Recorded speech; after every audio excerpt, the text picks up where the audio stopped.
All right, today we have our very own Carol Vander Meer as our featured speaker. She'd like to give us an update about the couple of the organizations she's working with, Friends of the Dunes and Trinidad Coastal Land Trust. And I say working with is probably the wrong term. I would say leading and inspiring is more like it. So Carol, I don't know if you have slides you'd like to share, if you just like to talk. Yeah, thank you. I appreciate the opportunity. I do have some slides I'd like to share. Do I have the ability to share my screen? Absolutely. Let me unshare and let you take it away. Let's see. Hang on. There you go. Let me try that again. And I will share and let me set up my, all right. Is everybody able to see my screen now? We've got it. That thumbs up. Yes. Yes, I really am grateful to have an opportunity to share some highlights of what's happening with two of my favorite organizations and share a little bit about what's happening with me too. I now have a new title with the Trinidad Coastal Land Trust. I had been serving for the past year and a half as the interim executive director, which was a really great honor, but I've been working with the Land Trust for the past several years. And I have stepped aside from my executive directorship, which is a very good move for me. I'm ready for that. And now doing some special projects and some things I want to share with you. So I'll make this pretty brief. This isn't a full-on presentation about either group, just some highlights that I think maybe some of you would appreciate and ways to get involved. So I wanted to share who our new executive director is. And I'll tell you, after being in the nonprofit world for a long time, it's really fun to help mentor and usher a new era of young and up-and-coming leaders. Michelle Koontz actually starts her official role next week. She's several years ago graduated from HSU in interpretation and environment.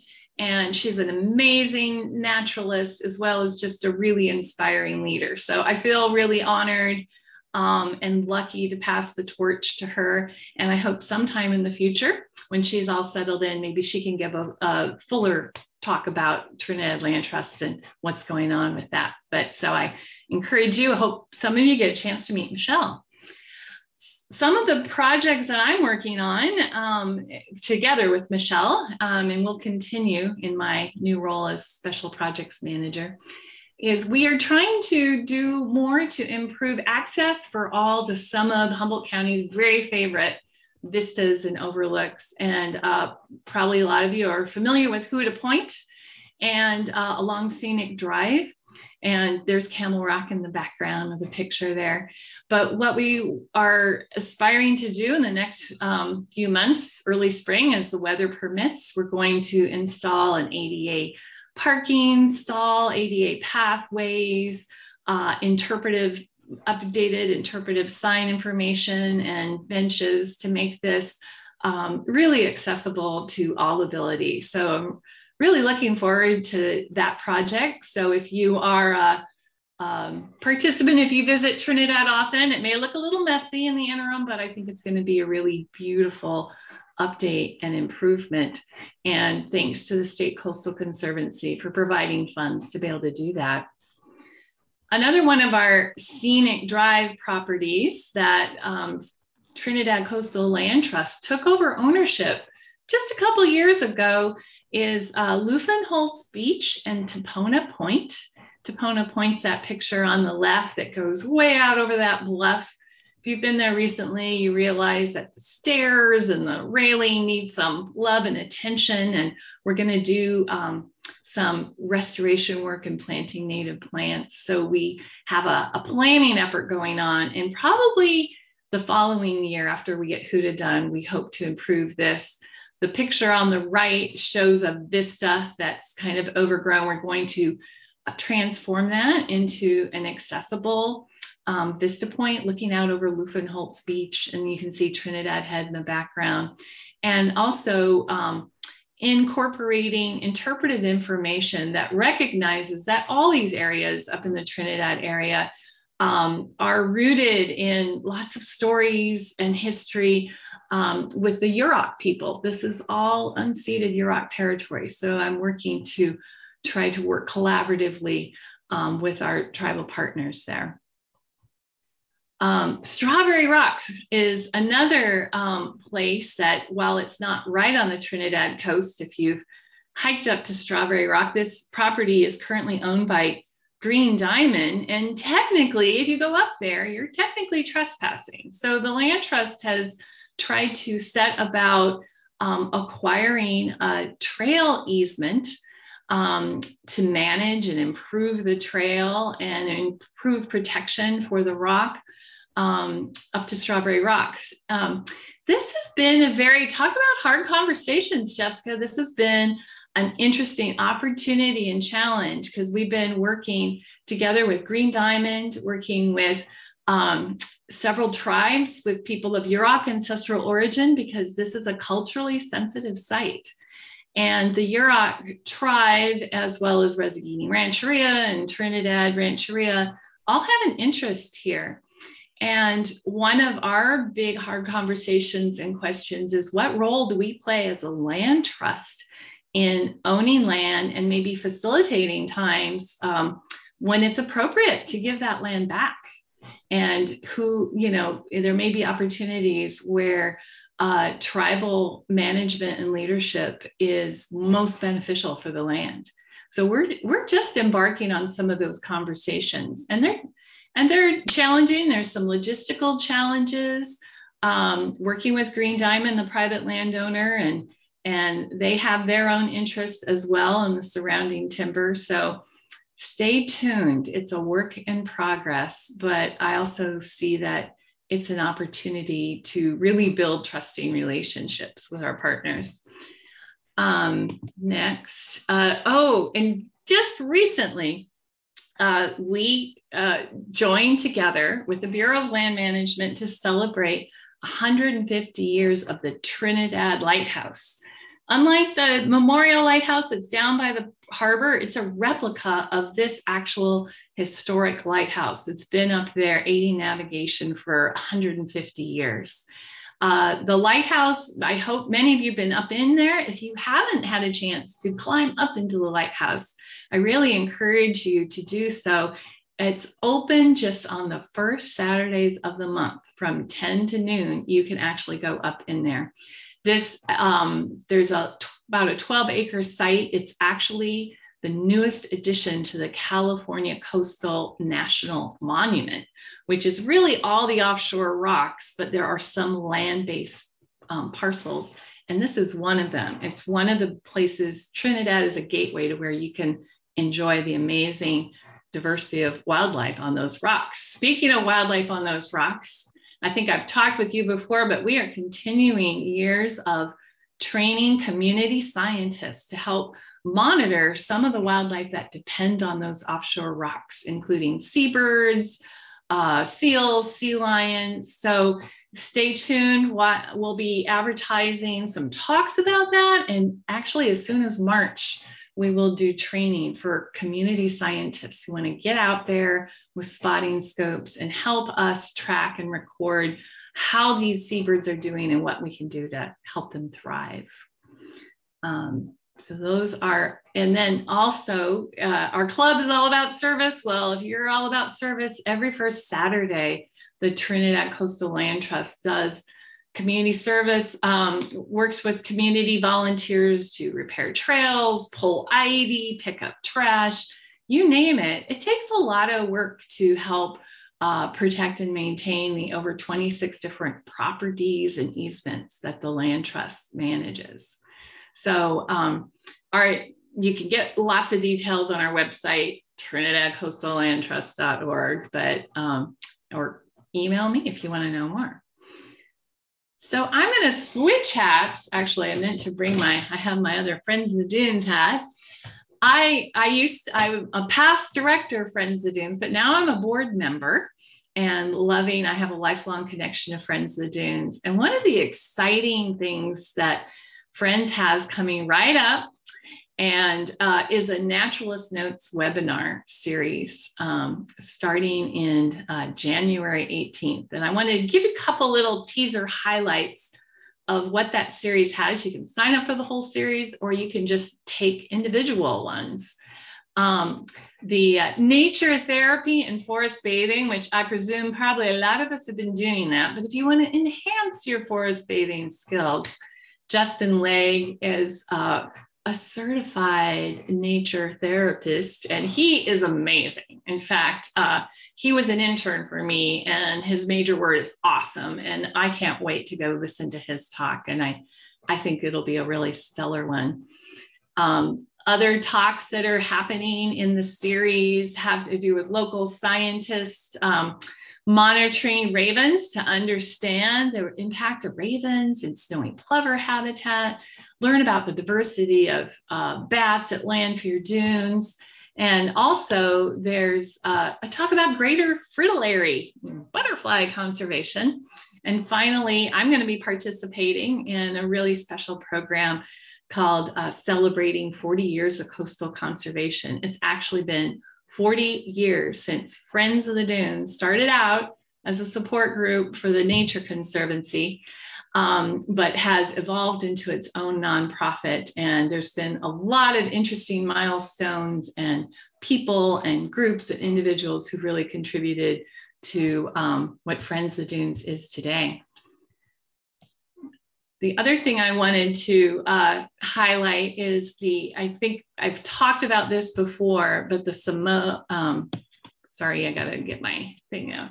The Samoa Dunes wetlands area is really a beautiful piece of property. I know I took a few people on a tour there. It's just awesome.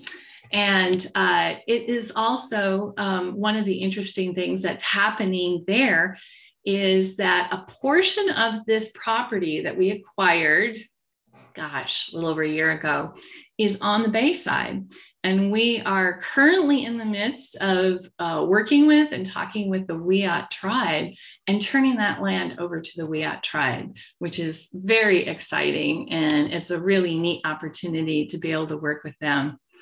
Some other things that Friends of the Dunes is doing, not only on that property, but also their nature centers. We got a grant from the Coastal Conservancy called Explore the Coast.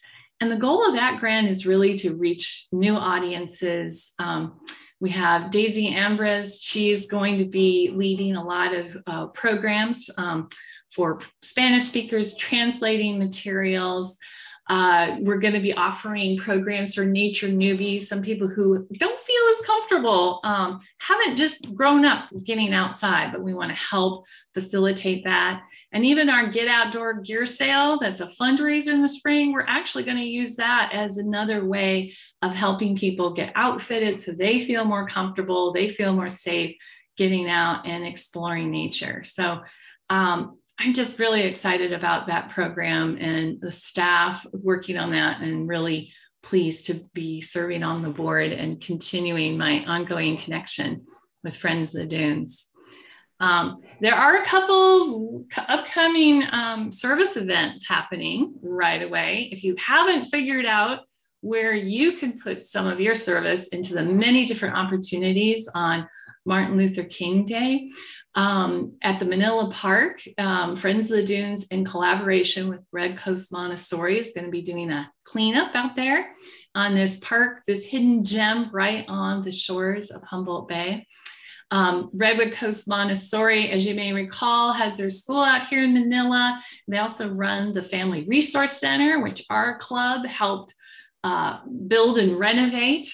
And so there's an elementary school here. Redwood Coast Montessori now has a high school in Arcata, and we're also supporting some of their efforts. So it'd be a great place if any community member is welcome to come. But I really must promote our Adopt a Highway. Our club's Adopt a Highway starts right on the Friends of the Dunes property, right in the background picture there. You can see the Humboldt Coastal Nature Center. We're really, I'm grateful that Friends has allowed us to store all of our cleanup materials, and many hands make light work, as we all know. So if you can come to the Nature Center at 10 o'clock, get a quick safety pep talk, get your equipment. I'll assign you a section of the highway. It really needs it.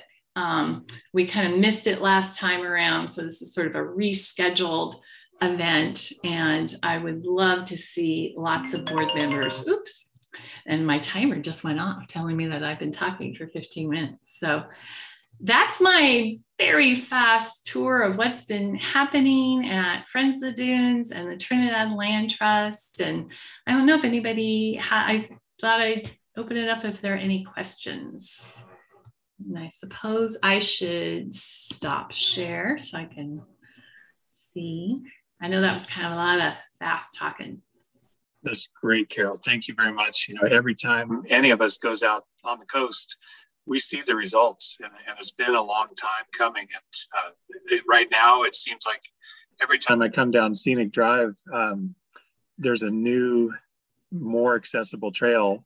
You know, a lot of those are very steep with stairs, but they're still very much improved than they have been over the years past. So thank you to all those efforts. I do see a question here from Stephanie. Stephanie, do you want to go ahead? I was just going to say, on our stretch of highway for the highway cleanup, there's a couple of cars that keep getting torn apart on a daily basis and spreading trash everywhere. We're not responsible for those cars, are we? We are not responsible for those cars. And I have it on my list. I'm going to be talking to Caltrans and just say, hey, we're cleaning up this highway, but what can you do to help that? That's been, I've been talking with Mike Wilson, our supervisor, and trying to figure out how we can address those cars are really linked to some encampments for houseless people. And as we all know, it's an ongoing challenge how to solve that and find appropriate housing for people. And I was going to say, I participated in the past in the point count time out here in Manila, and there's a lot of people in need of better, more appropriate housing who are out here in Manila, and we need to work on making that happen. Steve, I see you asked, how can we make donations for the gear sale? Ooh, yeah. You can bring them out anytime, but with COVID, you need to call ahead so that there is a person on hand. You can open up our big locker and take your donations. And so it's best to either email info@friendsofthedunes.org and say, hey, I've got some gear. How do I bring it by?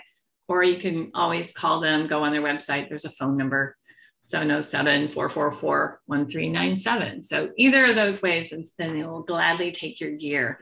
It's been a great fundraiser, and I'm really excited about it being used as also an opportunity to outfit people who, maybe need a little help feeling more comfortable out in the wilds.